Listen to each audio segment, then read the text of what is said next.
สองสาวนี่ซอยเดียวได้กินไว้อยู่แล้วกันถ้าผู้เดียวจะบ้าเอายั่งเต็มแล้วนี่น้องเกดเริ่มยิ้มได้แล้วน้องเกดว่าพาเขาอยู่เซิงนาละ ยิ้มได้ตลอด ยันอีข้อแห้งแล้วฟื้นยิ้มสองทางติดต่อผู้ไทยฟังลาว Facebook WhatsApp โทรสบายดีน้องเกด สบายดี วันนี้พาสุคนมาบ้านน้องเดินเบิ้งอันสะพรแขวงสวรรณเขตอีแล้วมามี FC ไทยเพิ่นล่ะฝากของมาให้น้องเกดอีแล้วนี่ให้ตุกๆแฟมิลี่เฮาฮอบมาประเดี๋ยวมาซุมเฮาก็ได้มากินข้าวเทงกับน้องเกดเนี่ยมีผู้เลอเนี่ยมื้อนี้นั่นมีเพิ่นนี่ มีโดนัทกับมารินน้ำ โดนัทนำบ่สบายดีโดนัทนี่แต่ผู้เสื้อขาวทั้งหมด เฮาก็ต้องมาเป็นเสื้อขาวได้เฮาเลยมันคือเดียว ป้าเริ่มเฮ็ดอยู่เฮ็ดกินเฮาเดี๋ยวไปเบิ่งก่อนของลายซำเลอปลานิ่นก็3โตไอ้ทุกแฟมิลี่เฮาเห็นเขาขายเฮ็ดละโงกก็ซื้อเฮ็ดละโงกอี2ถุงซ้ำสิกินมื้อนี้นะมาเงาะอี5โล FC น้องเกดฟาร์มเฮออันนั้นเจ้าพี่เลอเด้อนี่เดี๋ยวถ้าลุ้นน้ำเดียวว่าเป็นพี่เลอตำมะฮุงอีกมื้อนี้ ปิดท่งครับผมมอบไปเครื่องยังกับต้มน้ำร้อนโตชิบ้ารุ่นใหม่ล่าสุดครับรุ่นท็อปเลย โอ้ มูลค่า 2,080 บาทครับ ปาด โอ้บักดีเลย3ลิตรพุ่นเด้นี่ว่าเป็นดอกเกดนะครับดีใจว่าดอกเกด ดีใจ ยังบ่พอซื้อบักง้ออีก5กิโลให้กินได้เลยนะดอกเกดเด้อ โดย นัดเงาะ5กิโลครับที่จะกินเบิดเงาะโรงเรียนอย่างดีเลย ปาดงอเปอร์บางอีก ของแซ่บก็จะพาน้องเกดเพิ่นจะชวนเพิ่นกินข้าวเที่ยงนำนะครับ ฝากติดตามแล้วขอบคุณเพิ่นแน่ ขอบใจหลายๆเด้อที่ อวยพ ซื้ รเพิ่นแน่ ก็ขอให้อ้ายอยู่ดีมีแห้งเพื่อล้ำเพื่อโรยขึ้นซุมือซุเว่นเด้อ ว่าน้องเกด ดีใจ ถูกใจอยู่บ่ โดย ถูกใจครับ แบ่งกันนี่นะครึ่งนึง โอ้ย ค่าก็ละครึ่งนะเฮาว าสนาดีครับเพราะแต่มาทายเพิ่นได้อาทิตย์เดียวความช่วยเหลือหลั่งไหลมากเลยครับผม ผู้งามเราแบบนี้ละน้องอันนี้ผู้เลอก็เยอะงามกันงามแล้วพี่เลอผู้เลอก็เยอะผู้กีฬายคือเฮาเด้เอามาฮอดหน้าแล้วเขายังปัดหนี้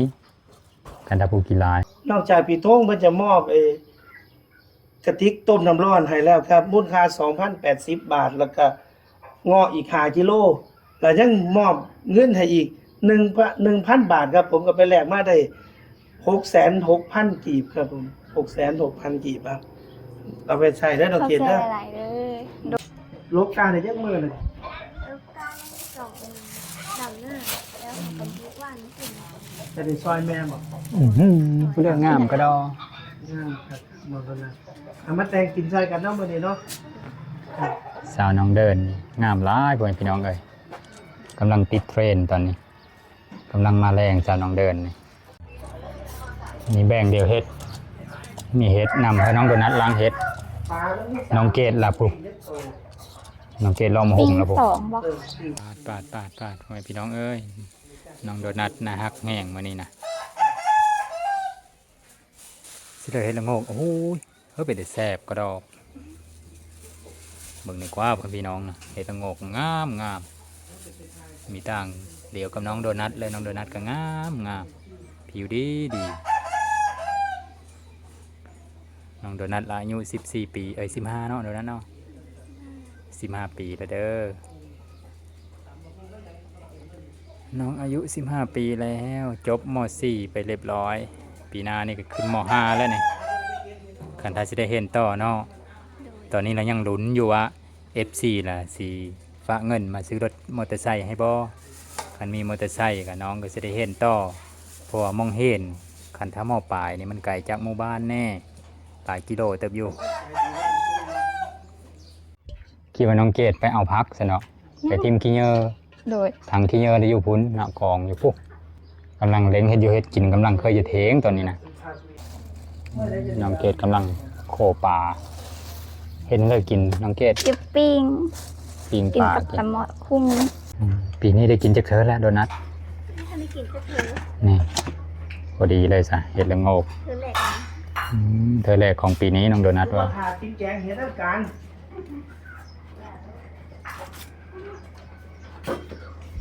น้องโดนัทกำลังเลาะอยู่กำลังเลาตีนเห็ดแล้วมันสะอาดพอแห้งนกกว่าละแล้วหลายอันก็ได้พวกแม่นหิวจนมือเส้นผมโดนัทกว่าละแล้วนะ หิวคักแล้วบ่ตัวกะยังมีแต่หิวคักโดนัทบ่ ปลาเผานะเขาอื่น โดย ไม่จะหอมไม่จะเผ็ด น้องเกดเริ่มลงมือเฮ็ดปลาเผาแล้วได้บัดนี้เลยกินตัวนึงมื้อนี้ล่ะ2ตัวนั้นเอาไว้มื้ออื่นละไปดำหน้าน้องเกดเบิ่งทางหลังก็งามน้องโดนัทเบิ่งแน่พ่อแม่พี่น้องเอ้ย โอเคเพิ่นจะเก็บเมนูปลาเผาครับกินปลาเผาแล้วตำบักหุ่งแซ่บอยู่แล้วครับนึงถ้าชาวอีสาน ดังไฟปิ้งปลาแล้วก็แกงเฮ็ดนำ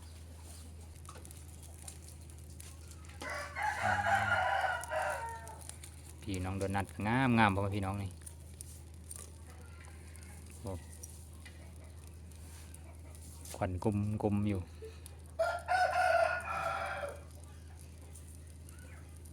เป็นยังไงพ่อแม่พี่น้องสาวน้องเดินงามขนาดแต่ละคนมิธรรมดา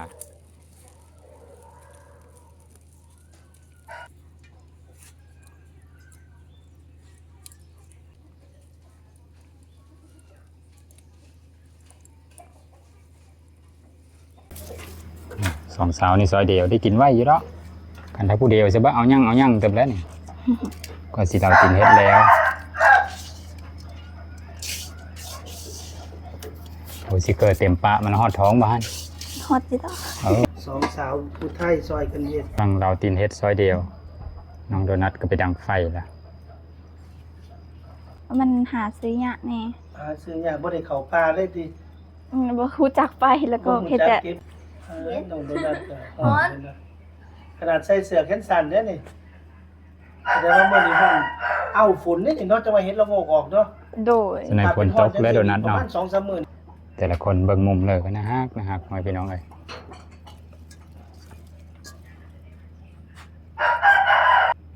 ตอนนี้กำลังฟ้าวเฮ็ดอยู่เฮ็ดกิน เก็บล้างเฮ็ดไปล้างเฮ็ดก่อนเถอะไปจังพูด ผู้นี้โดนัทเด้อสาวม.5 กำลังขึ้นม.5 ผู้นี้น่ะน้องเกดเราออกแล้วไปดีเห็นต่อแล้ว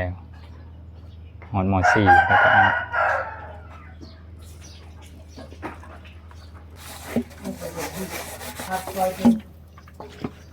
น้องเขามาล้างเฮ็ดแล้วบัดนี้ อันนี้ก็คือคนเบิ่งคนตักน้ำเถอะ สุ่มเจ้าว่าผู้ใดงามเนาะสองคนนี่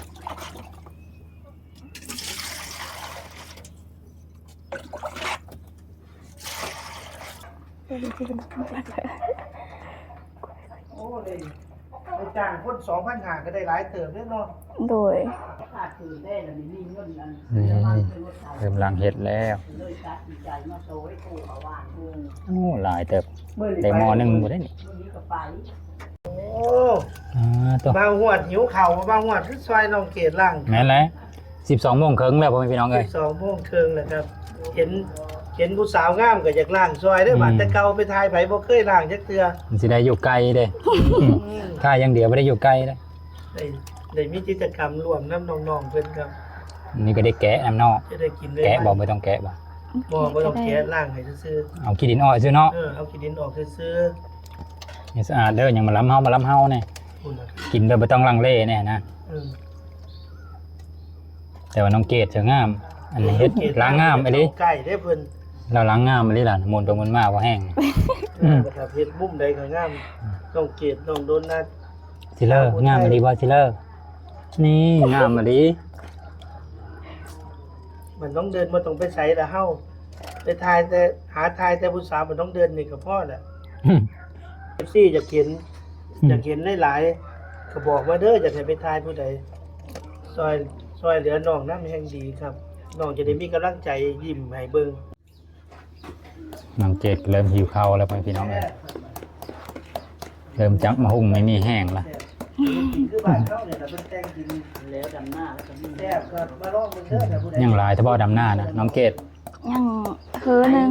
เอ้ายังเหยใหญ่ถ้าบ่ ใหญ่ใหญ่เลย ตัวกันแล้วเฮ้ยนี่ก็คือแล้วหมดเลยบ่ โอ้ยแล้วเออเนี่ยแม่แล้วเมิด ได้เข้าลายแห้งเฮ้ยนี่นะ น ละลายไปเลยเนาะ เดี๋ยวมื้ออื่นยังไปเบิ่งนำเพิ่นพี่น้องเอ้ย อาสิผู้โชค ได้ข่าวแว่วๆมาว่ามี FC เพิ่นซอย คันคนมีน้ำมีโทษ ซอยให้เขาจ้างนำสุดยอดน้องเกดก็ได้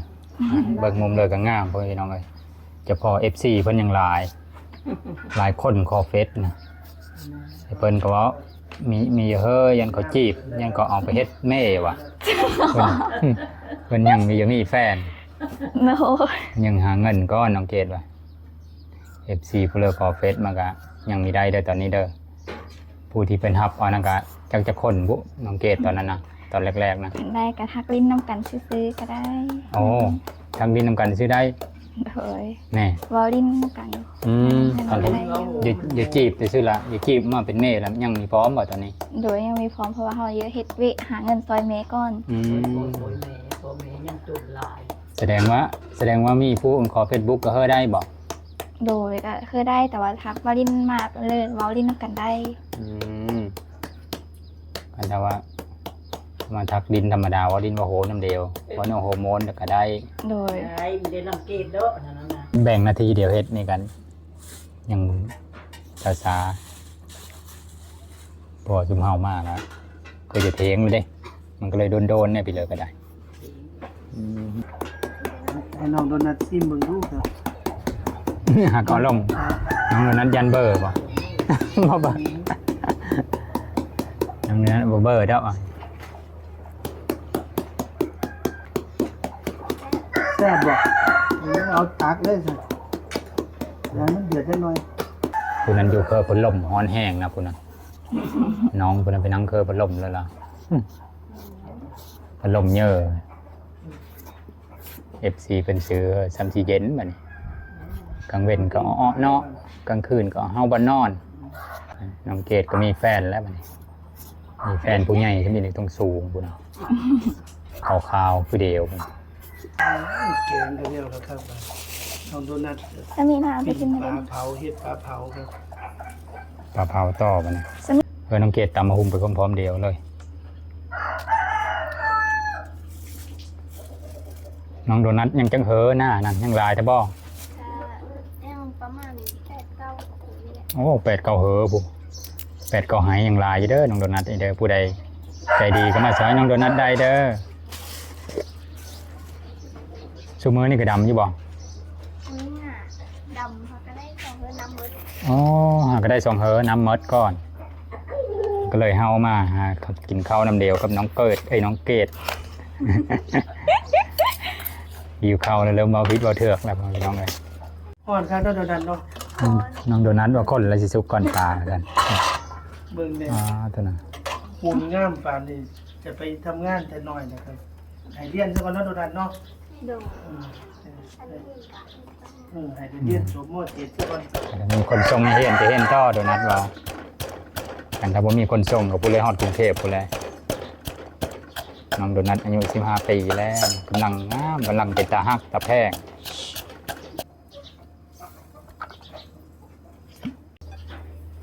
น้องเกดก็เริ่มตำมาหุ่มแล้วแล้วเป็นยางๆไป น้องโดนัทสาว น้องเกดโดดเธออ้อแต่มองเครื่องหูดังข้างนอกมองอื่นไม่อ้อ เขาคนเจอฮ้อนเขาอะ แม่นบอก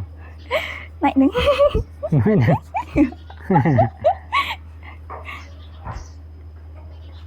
เพิ่นจะฮ้อน ได้โผจะโยวีซ่าเสโผไม่ใช่ ไอ้พี่สาวทำงานอยู่กรุงเทพโทรมาอยู่บ่ โทรมา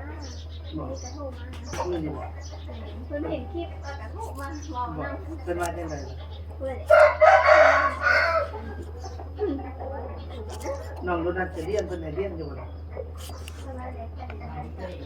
ต้อง อืมถามเพิ่นว่าเพิ่นทำงานอยู่แถวใดเขาจะนำไปเยี่ยมเพิ่นถาม ถามเขาเลยคืนนี้ค่ะ ถามแล้วพิมพ์ไว้เด้อได้เพิ่นแอดหมู่เข้ามาเด้อเสียดายตัวจะเป็นแอดไว้แน่เดี๋ยวเขาจะไปเยี่ยมเดี๋ยวว่าน้องโดนัทย่างเผาป่าด้วยกัน มาเด้อมากินตำหุ่มกับน้องเกดเด้อแต่แซ่บแต่แซ่บตอนนี้น้องเกดเริ่มฝืนยิ้มละ เริ่มหิวข้าว ตับไปตับ ตอนนี้หิวแห้งเริ่มเสริมความสูงแล้ว ถ้าดีอยู่บ่เมื่อทายน่ะ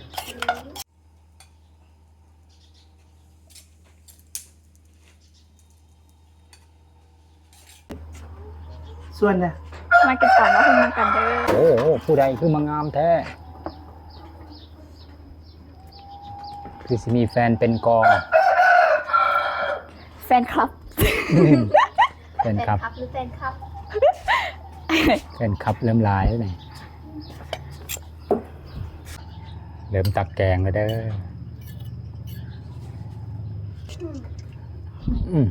แกงเห็ดละโงก ตอนนี้น้องโดนกำลังไล่สด น้องเกดได้กินจักเธอแล้วปีนี้ยังบ่ ยังไม่เคยได้กินจักคือ เห็ดละโงกอะไร โดยกินแต่เฮ็ดตาบ อืม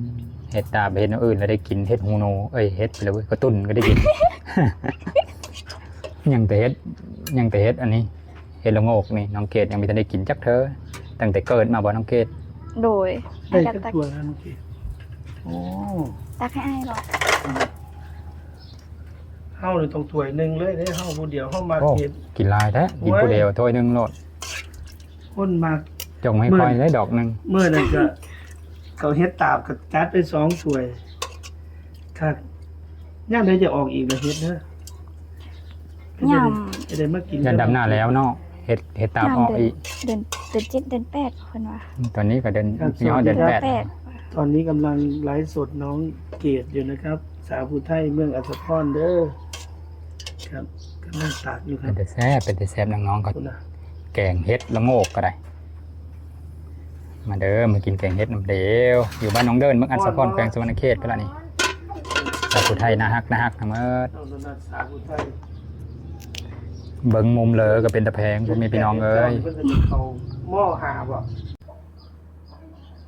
น้องเกดเดินนี่เด้อกำลังเปลี่ยนทรงผมเก่าผมก็น่ารักคือเก่า แกงยิบกับสอง มีท่านสุกง่ายบ่โดนัท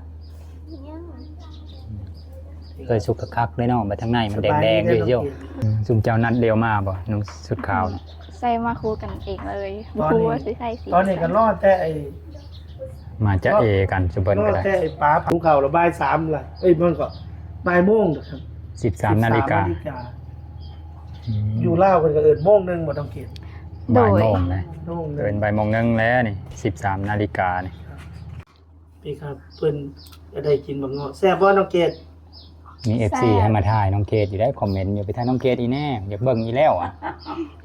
ถ้าเป็นอยากมาทายผู้ใดก็ฝากสนับสนุนน้องๆได้เด้อครับน้องๆจะได้มีกำลังใจพอได้ค่าน้ำค่าไฟเท่านั้นค่าเน็ต บัดซุมเฮาให้ก็ให้ตามสมควรตามกำลังซุมเฮาแหล้วเนาะซุมเฮาก็ค่าน้ำมันรถแน่ค่าเดินทางก็หลายอย่างให้ทุกๆแฟมิลี่เพิ่นคักแล้วมาแต่ไทยพุ่น เอา น่ะ มาเก็บน้ำเข้าไป 150เขา ก็ไป150เดือนที่แล้ว ไปเบิ่งน้องตัวนั้นก่อนแล้วหรือบ่หิวข้าวแล้วบ้างว่าไปหิวข้าว เป็นได้กินแล้วพี่น้องเอ้ยเฮ็ดละโงกแล้วก็ปลาเผาแน่ตำมะฮุ่งแน่สุดยอดแล้วโดนัทเอ้ยนี่มาแล้วเด้อมาแล้วเด้อพาเขามาแล้วไอตุยแฟมิลี่เฮาเพิ่นฮอนต้องเอาพัดลมมาเคอเพิ่นเอา ถึงบ่ โดย สาวๆก็ฮอนคือเดียวน้องเกดเริ่มยิ้มได้แล้วน้องเกดอ่ะพาเขาอยู่เสิงนาละ ยิ้มได้ตลอด ยันเอาอีข้าวแห้งแล้วฟื้นยิ้ม อ่ะ กินมานี่บ่ายโมงกว่าพ่อแม่พี่น้องก็ได้กิน ส่วนแน่ครับอันน้องโดนัทส่วนแน่ มาเดินมากินข้าวน้ำกัน นะครับมีแต่ผู้สาวงามๆส่วนล่ะเด้อมาเด้อโอ้น้องเกียรติได้มาตำบักหุ่งอยู่ดีเนาะใส่ตำบักหุ่งก่อนหมู่เลยถ้าน้องโดนัทจะมักหยังก่อนหมู่ตำบักหุ่งอีกบาดโอ้สาวผู้ไทยนี่ครับใช้สดแกงเห็ดกันน่ะแกงเห็ดน้องโดนัทได้นี่น้องเกียรติบ่ทันได้เคยซิมเลยบ่เห็นละโง่น่ะ ยัง ซิมเบิ่งดูครั้งแรก แซ่บ แซ่บน้องโดนัทนี่บ่ทันได้เคยซิมเหมือนกันบ่นี่ย่างสับปะรดสาวผู้ไทยบ่ทันได้กินเห็ดละโง่เป็นจังได๋ คือเป็นแนวนี้บ่ เนี่ยมันคือเป็นแนวนี้บ่ มันจะนุ่มๆเพราะๆนะ เอาไปแกงไหม้แม่ซูเฉยๆบ่ ครับ ปิ้งปลาก็มีได้อครับน้องโดนัทติดใจอยู่คั่นซั่นน่ะปิ้งปลาเด้อน้องเกด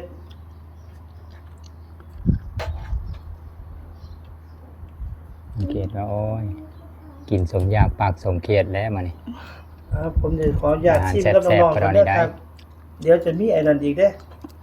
มีไอ้บักม่วงมาฝากอีก มาเด้อพ่อแม่พี่น้องเด้อมากินข้าวห่มผ้ากินปลาห่มถ้วยกินโกยห่มบีน้ำน้องเกดน้องโดนัทเด้ออยู่บ้านน้องเดินมังอัศพรแขวงสวนเขตพิรันท่านได้กินกันมาหลายสิเฮแล้วนี่แกงเห็ดละโงกกินอิ่มแล้ววันนี้ก็เดี๋ยวเว้นกระโตกเว้นกระเต็นผู้กวาดเฮินก็มีแบ่งนาทีเดียวเอง กวาดเนาะก็ยังงามเนาะครับน้องโดนัทเนาะ ส้มมะบอง นี่กินส้มอีก ส้มอีก กินส้มมะม่วงอีกบัดนี้ ครับ สีเหลืองมะม่วงนะเลาะแล้วบอก สารนัดกำลังเอาไปเลาะ น้องเกดมีส้มมะม่วงให้ FC ได้ส้มอยู่ด้วยกันกินส้มกับน้องเกดน้องย่าวลงให้ถ้ากี่เห็นได้หลายเทื่อมีแต่ม่วนผมเนาะโดนัท เอ้างามก็เราเนาะ อืม กันตาด่าก็คือเราไปเจ็บปลาเลอด่ากันนะงามก็เราเห็นบ่โดนัทน้องโดนัทอย่าหายเยอะเนาะบีมามองมาเจอรีบไปทันคุมตาเนานะ น้องโดนัทอย่าแซวลายด้วยกันอย่าหายนี่ระวังได้บ่ คิดว่าสิบ่ได้มาวันนี้ สุมเฮามาสาพ่อน้อ มาทันอยู่ นัดน้องเกดผัดน้องเกดว่าคือนั่นมาแต่คิดว่าบ่มาแล้วสุมเฮาเราก็จะเทงยังได้มาฮอด เพราะว่าทุกๆแฟมิลี่เพิ่นมาจากไทยแล้วก็มีธุระอยู่ในบ้านพักกันอีกหน้อยนึงยังได้มาก็ได้ เอา มาเด้อมากินส้มน้ำเดียวเด้อกินข้าวแล้วเรากินส้มต่อ ยิ้มน้องเกดจะยิ้มหวานยิ้มกว้างจริงใจได้ครับแก้วบักม่วงนะ ส้มบายๆเดี๋ยวกินส้มต่อไปน้องเอ้ยแซ่บขนาดนั้นแก้วก็มี2อย่างน้องเกดเฮ็ดเองอีกแล้วก็ไอ้ตุ๊กๆเข้ามาจากไทยน้ำอีโธ่มีเฮเลอะเลยบัดนี้มีซอยเฮเลอะ2อย่างจักสิเลอะกินตัวเลอะบัดนี้อันน้องเกดได้แซ่บอยู่บ่เกด แซ่บจะแซ่บเบอร์2เลย เสิร์ฟไปเลยแน่อันโตพัด ฮานะใส่เข้าไม่ใส่ปลาแดกอันนี้แหละให้เจียวปลาแดกเด็ โอ้ย จะไปแล้วกิน แดกบอก มักกินเบิด2แบบเลย นี่ยุทธแก้วบะแดกเขาบะแดกเอามา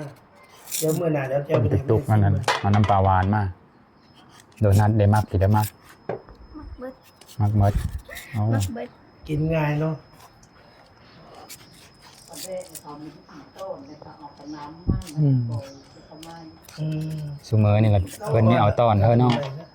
ปลาแดะในเมืองเราบีเฮอกินตอนเนาะ ไอ้นา นี่คือปลาแดะบ้านนอกเฮากินได้หมด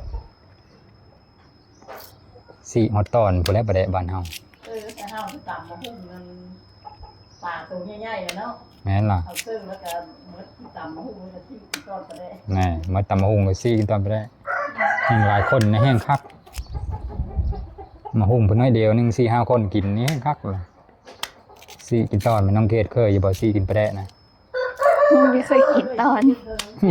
ไม่เคยกินตอนไม่ เคยกินแต่ปลาแดะในเมืองบ่ปลาแดะแต่น้ำมันนั่น กินโดยปลาแดกเฮาเฮ็ดก็กินแต่น้ำมันไม่ได้เคยกินตอนนั้นเลย กินแต่น้ำมันอะไร ปลาแดะละเหม็นสำเร็จก็แซ่บมีเหม็นไปเลยละบิแซ่บ ไม่ได้เนี่ยพอจะข้น มาถึงส้มน้ำกันเด้อ มาเด้อมากินน้ำน้องโดนัทกับน้องเกดเด้อกิน FC ที่ว่าอยากเบิ่งน้องเกดกับมาทายให้ชมอีกเด้อพ่อพี่น้องเด้อก็ขอขอบเจอนำ FC น้องเกดทั้ง2ไอตุกๆแฟมิลี่แน่เพิ่นกับฟ้าหันฟ้านี้มาเฮิรนตลอดน้องเกดกะฐานแฟนคลับก็เริ่มหลายขึ้นกับน้องโดนัทก็ได้เอาเป็นว่าคลิปนี้กะเอาซ้ำนี้ละพอหอมปากหอมคอเดี๋ยวคลิปหน้าพอได้ไหมเด้อโอเคบ๊ายบายล่ะ